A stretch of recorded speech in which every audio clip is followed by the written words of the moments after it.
নমস্কার বন্ধুরা, আজ আমি বানাবো বাঁধাকপির তরকারি।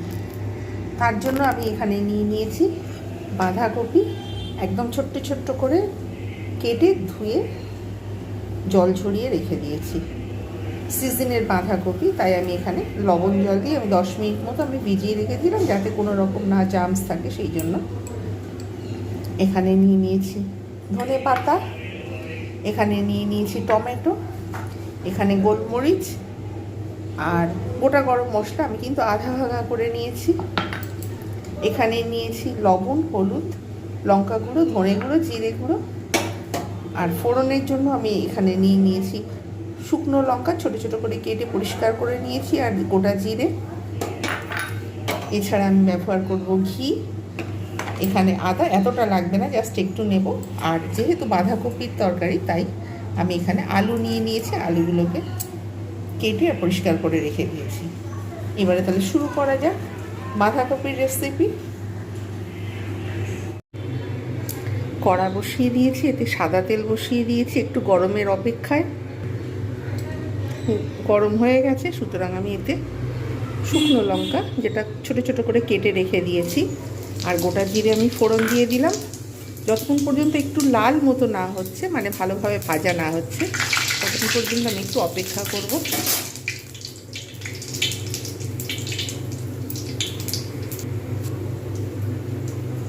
দেখা যাচ্ছে সুন্দরভাবে ভাজা হয়ে গেছে। এইবার আমি এর মধ্যে যে আলুগুলো কেটে রেখেছিলাম সেগুলো আমি দিয়ে দেবো। এগুলো আমি ভালোভাবে ভেজে নেবো আলুগুলোকে।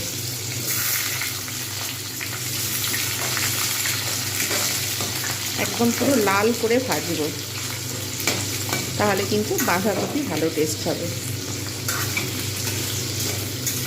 বাঁধাকপির উপকারিতা এবং অপকারিতা দুটোই আমাদের জানা দরকার।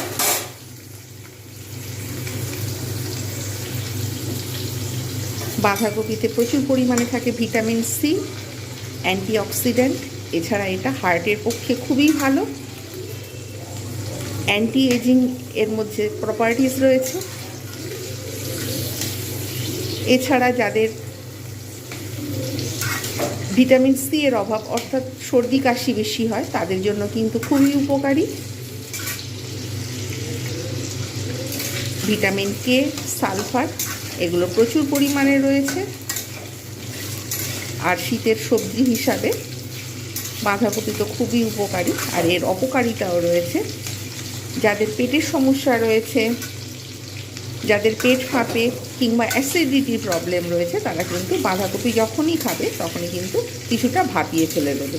না হলে যে কেউ কিন্তু বাঁধাকপি খেতে পারে। লাল করে ভাজা হয়ে আসছে, একটু ভালো করে ভাজবো। ভালো করে না ভাজলে হবে না আলুটা।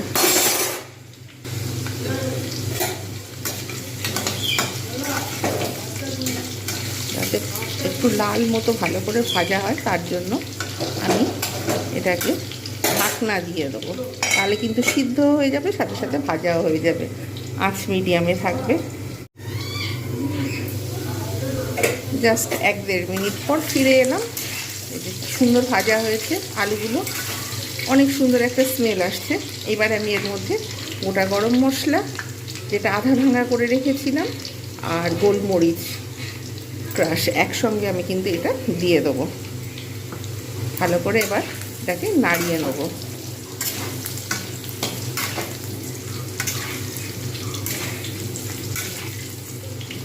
এবার আমি এতে দেবো টমেটোগুলো।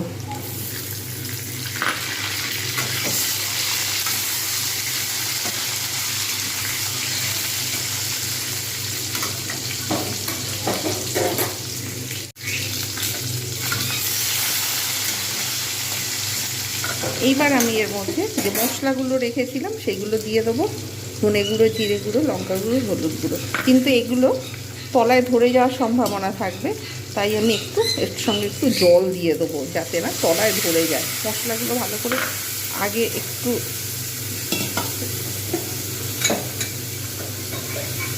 জলের মধ্যে ভিজিয়ে রাখা দরকার ছিল, তো যাই হোক, সেটা হয়নি। যখন আর ভেবে লাভ নেই। এবারে এতে দেবো পরিমাণ মতো আদা দেব,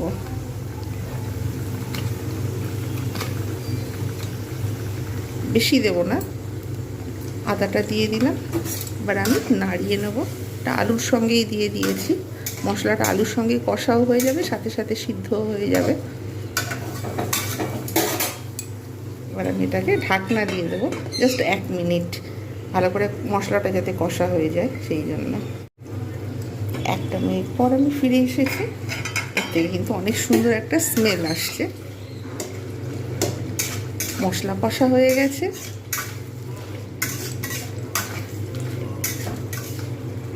এইবার আমি এর মধ্যে মশলা থেকে যেহেতু তেল ছাড়তে শুরু করে দিয়েছে, এইবার আমি এর মধ্যে দিয়ে দেবো, ওটা একটু সোজা করে বসিয়ে দিলাম। এইবার আমি এর মধ্যে একদম আঁচটা এবার কমিয়ে দিয়েছি, এর মধ্যে সব বাঁধাকপিগুলো দিয়ে দেবো, যেগুলো ধুয়ে পুরো জল ছড়িয়ে রেখেছিলাম, একটু লবণ জলে আমি ধুয়ে ফেলেছিলাম। সিজনের বাঁধাকপি, যাদের পেটের সমস্যা থাকে একমাত্র তারাই এটা ভাপিয়ে ফেলবে, আর না হলে এটা কিন্তু সবাই নর্মালি এমনিই খেতে পারে সিজনের বাঁধাকপি। কিন্তু কোল্ড স্টোরে যেগুলো থাকে অন্য সময় হলে, অন্য সিজনে হলে, তখন সেটা কিন্তু অবশ্যই সবাইকেই ভাপিয়ে ফেলা দরকার। কিন্তু যেহেতু এটা সিজনের বাঁধাকপি, যাদের পেটের সমস্যা থাকে একমাত্র তারাই ভাপিয়ে ফেলবে, আর না হলে সবাই কিন্তু এমনিই ব্যবহার করতে পারে বাঁধাকপি। সমস্ত বাঁধাকপিটা আমি আস্তে আস্তে করে সবটা দিয়ে দিলাম।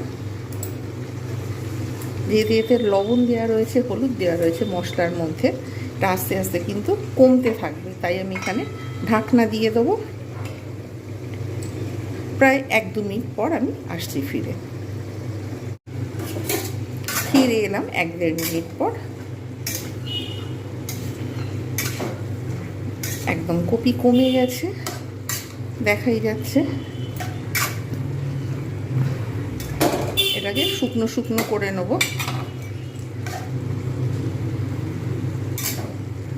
আবার একটু ঢাকনা দেব, এর থেকে জল ঝাড়ছে, যেহেতু বাঁধাকপি সিজনের, তাই এর থেকে প্রচুর জল বেরোচ্ছে, আলাদা করে জল দেবার দরকারই নেই।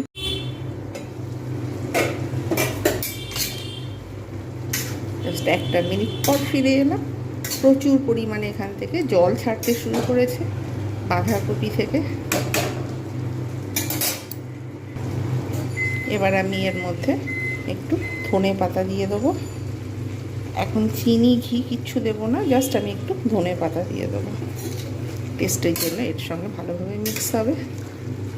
আবার ফের ঢাকনা দিয়ে দেবো। এইভাবে কিন্তু এমনি ভালোভাবে সিদ্ধ হয়ে যাবে, সাথে সাথে বাঁধাকপির তরকারিটাও তৈরি হয়ে যাবে। আবার 1 মিনিট পর আমি ফিরে এলাম। প্রায় শুকনো শুকনো হয়ে এসেছে এইবার, আর সিদ্ধ হয়ে গেছে দেখা যাচ্ছে আলুগুলো পুরো, মানে একদম পুরো, আর বাঁধাকপি তো সেদ্ধ হয়েই গেছে অলরেডি, শুকনো শুকনো হয়ে এসেছে। তাই আমি এবারে এর মধ্যে, যারা যেমন মিষ্টি খাবেন, একটু বেশি মিষ্টি খেতে চাইলে, আমরা যেহেতু একটু বেশি মিষ্টি পছন্দ করি বাঁধাকপিতে, তাই একটু মিষ্টি দিয়ে দিলাম। একটু শুকনো শুকনো হবে, আর পরিমাণ মতো দিয়ে দিলাম ঘি। এবার একটু,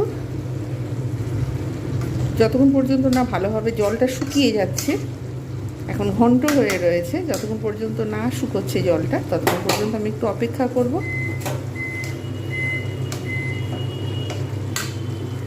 একটু ঢাকনা দিয়ে দেবো, তাতে ভালোভাবে টেস্টও হবে আর সিদ্ধও হবে। সিদ্ধ হয়ে গেছে যদিও, একদম পুরো জল শুকিয়ে গেছে, জল দেবার কোনো দরকারই হয়নি। এবার আমি সার্ভ করব, ধনে পাতা দিয়ে একটু গার্নিশ করে সার্ভ করব। রান্না ডান। অনেক সুন্দর একটা স্মেল বেরোচ্ছে, সুঘ্রাণ বেরোচ্ছে, যেটাকে বলা হয় বাংলায়। এটা বলে বোঝানো যাবে না, ওই প্রান্তে যারা ক্যামেরার ওই প্রান্তে রয়েছেন, সুতরাং এইভাবে অবশ্যই বানাবেন। ব্যাস, এবার সার্ভ করে কিছু কথা বলার রয়েছে। পুরো শুকনো শুকনো হয়ে গেছে, এর থেকে আর শুকনো করলে ভালো লাগবে না। তৈরি হয়ে গেল বাঁধাকপির তরকারি, সিজনের ঐতিহ্যবাহী রান্না। তৈরি হয়ে গেল সিজনের ঐতিহ্যবাহী শীতের বাঁধাকপির তরকারি। এটা এত অপূর্ব টেস্ট হয়, এটা কিন্তু কাউকে বলে বোঝানো যাবে না। আপনারা অবশ্যই এইভাবে বানান, আর গরম ভাত, রুটি, লুচি, পরোটা সব কিছুর সঙ্গে কিন্তু এনজয় করুন। জাস্ট আমি একটু ধনে পাতা দিয়ে দিলাম, এটা গার্নিশ করে দিলাম। ভিডিওটা কেমন হয়েছে অবশ্যই জানাবেন, আর ভালো লাগলে লাইক, কমেন্ট, শেয়ার এবং সাবস্ক্রাইব করতে ভুলবেন না। নেক্সট টাইম আমি আরও একটা নতুন রান্নার ভিডিও নিয়ে আপনাদের সামনে উপস্থিত হব। প্রত্যেকে ভালো থাকবেন, সুস্থ থাকবেন, আর যারা যারা আমার ভিডিও দেখেন, সুন্দর সুন্দর কমেন্ট করেন, তাদের অসংখ্য ধন্যবাদ। আর যারা যারা দেখেন কমেন্ট করেন না, তারা অবশ্যই কমেন্ট করুন, আমার তাহলে ভিডিও করার একটা উৎসাহ জাগে। প্রত্যেকে ভালো থাকবেন, সুস্থ থাকবেন, আর এতক্ষণ আমার সঙ্গে থাকার জন্য অসংখ্য ধন্যবাদ।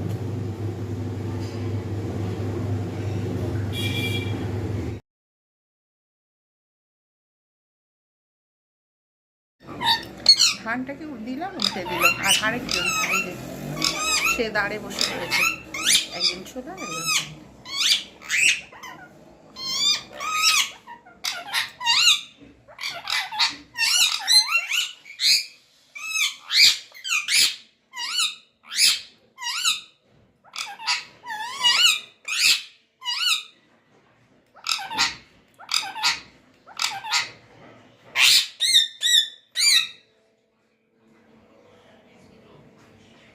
ধানটাকে দিলাম, উল্টে দিল, বাটি উল্টে দিয়ে ওর পিছনে মুখ দেখবে। প্লাস্টিকের বাটি দিলে কেটে দেবে। এই যে ব্যাস, এ আরেকজন ছোলা ফেলে দিল, নিমেষের মধ্যে নোংরা করে দেবে। এই মাত্র পরিষ্কার পরিচ্ছন্ন করে দিয়েছি, ব্যাস কয়েক সেকেন্ডও লাগবে না, ব্যাস এক্ষুনি সব নোংরা করে দিয়ে ব্যাস চিৎকার শুরু করে দিয়েছে।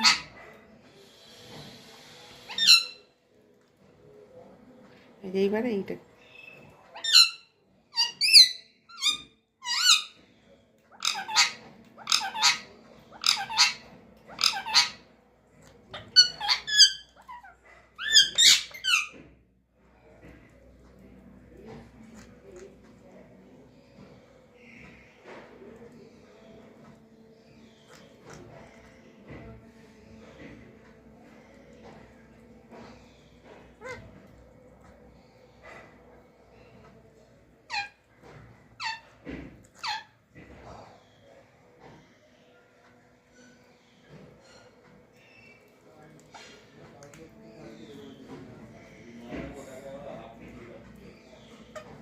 এতক্ষণ চেঁচাচ্ছিল, এবার একটু চুপ করেছে।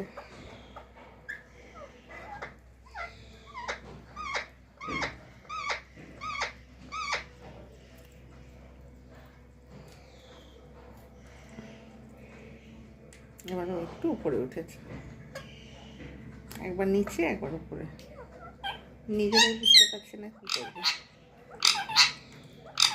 এক খাঁচা দিয়ে আরেক খাঁচা কামড়াকামড়ি শুরু করে দেয়।